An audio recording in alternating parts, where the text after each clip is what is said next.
موجود ہیں assistant commissioner office Jand, جہاں پر میرے ساتھ موجود ہیں PP5 کے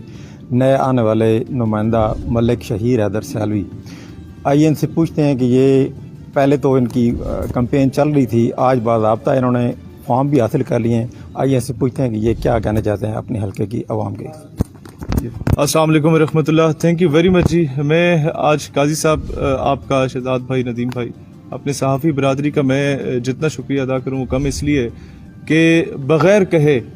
آپ لوگوں نے ہمیشہ ہماری آواز عوام تک پہنچائی ہے، اور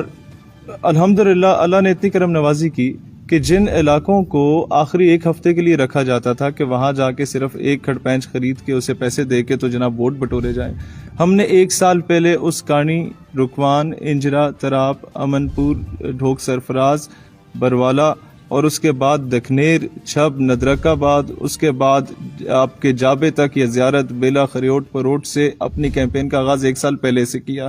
اب ہم آئے ہیں جنڈ کے اس پار والے علاقوں میں، جو کہ مطلب آپ سمجھے جہاں ہم پلے بڑے اور جہاں پر لوگ پہلے سے جانتے تھے۔ وہاں جانے کا فائدہ یہ ہوا کہ جو کام ہم الیکشن جیتنے کے بعد کرانا چاہتے تھے، لوگوں کی واٹر سپلائی کا کام یا لوگوں کے سڑکوں نالیوں کا کام یا لوگوں کے سکولز اپ گریڈیشن کا کام، آپ سمجھیں کہ اس میں سے 30 to 40% کام ہمارے صرف یہ جو عوام نے بغاوت کی، باقی ہمارے بزرگ ہستیوں سے جو کینڈیڈیٹس ہیں، اس کی وجہ سے جب ان کا رجحان ہماری طرف ہوا تو کروڑوں اربوں روپے کے فنڈز ان علاقوں میں پھینکے گئے، اور وہ کام جو ہم بعد میں کرنا چاہتے تھے وہ آدھے کام ہم سے پہلے ہونا شروع ہو گئے۔ اس کے بعد آپ یہ دیکھ لیں کہ وہ علاقے جہاں پر آج بھی موبائل سگنلز نہیں آتے، جہاں پر انٹرنیٹ سگنلز نہیں آتے، 6 کلومیٹر ہماری مائیں سر پہ گڑا رکھ کے پانی بھرنے کے لیے جا رہی ہوتی ہیں، ان علاقوں میں بھی فیسلٹیز پہنچنا آہستہ آہستہ شروع ہوئی ہیں، اور ابھی بھی میں سمجھتا ہوں کافی حد تک وہ کام رہتا ہے جو کہ کرنے والا ہے۔ سب سے مین فیکٹر جو میرا خواب ہے وہ اس علاقے کو اس جدی پشتی غلامی سے نکالنے کے لیے ایک اچھی سرکاری یونیورسٹی اور میڈیکل کالج دینا ہے، اور انشاءاللہ تعالیٰ اس کے لیے بھی ہم لوگ دانش اسکول کی آگے جتنی بھی ہزاروں کنال کی زمین، سرکاری زمین خالی پڑی ہوئی ہے، اس کا ہم وزٹ کر کے آئے۔ دانش اسکول آپ کا سرکاری اسکول ہے، پوری ایک سلطنت قائم ہے اور بہترین اسکول ہے، اس کو ہی اگر آپ یونیورسٹی کا درجہ آگے جا کے دیتے ہیں تو میں سمجھتا ہوں ایک بہت بہترین اقدام ہوگا ہمارے آنے والی نسلوں کے لیے، جو اس وقت انتظار کر رہے ہیں کہ جناب کوئی ایسا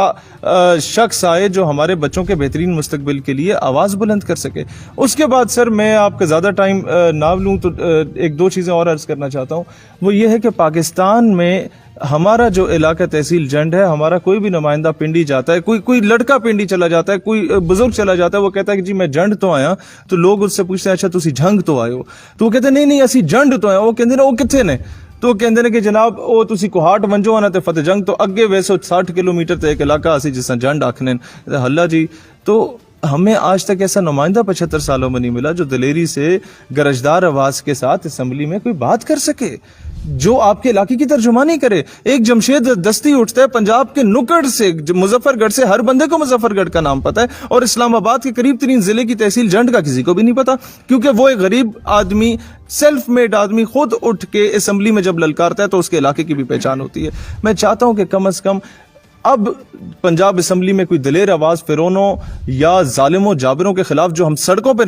اٹھاتے تھے، پورے پاکستان میں اٹھاتے تھے، اس بات کا گواہ ہمارے یہاں کا سارا لوکل میڈیا بھی ہے تحصیل جنڈ کا۔ یہ آواز میں چاہتا ہوں کہ ہم لوگ کب تک نعرے لگائیں گے، کب تک ریلیاں نکالیں گے، کب تک دھرنے جلسے دیں گے؟ اب بھی اسمبلی میں جا کے وہ قراردادیں پیش کرنے کی ضرورت ہے جس سے پاکستان عملی طور پہ ترقی کر سکتا ہو، اور انشاءاللہ تعالی جو ہمارے اختیار میں ہوا، کھنڈا سے لے کے مٹھیال تک، یا کال، چھجیمار، نورپور سے لے کے جناب آپ کے میروال تک، یا وہاں سے لے کے آپ بھٹیوٹ چلے جائیں، سلمان آباد یا بسال چلے جائیں، یا بسال سے آپ مٹھیال، رنگلی یا کوٹ چجی یا ہمارے جتنے سگری یونین کاؤنسل کے گاؤں ہیں، وہاں ان سب جگہوں تک میں سمجھتا ہوں کہ اب یہ پیغام ہماری مائیں، بہنیں، بیٹیاں ڈور ٹو ڈور چلائیں۔ ہم آپ تک رسائی اس طریقے سے حاصل نہیں کر پاتے، علاقے کی کچھ مجبوریاں ہوتی ہیں، آپ نے خود یہ کیمپین چلانی ہے۔ ہمیں وہ خاموش ووٹر چاہیے، وہ خاموش انقلاب چاہیے۔ ہمارے جو فوجی حضرات دوسرے شہروں میں پوسٹڈ ہیں، ہمارے جو ٹیچرز دوسرے شہروں میں پوسٹڈ ہیں، ہمارے جو پولیس والے دوسرے شہروں میں پوسٹڈ ہیں، ہمارے جو باقی لوگ ملک سے باہر اوورسیز یہاں جنڈ کے لوگ ہیں، وہ اپنے گھروں میں کال کریں،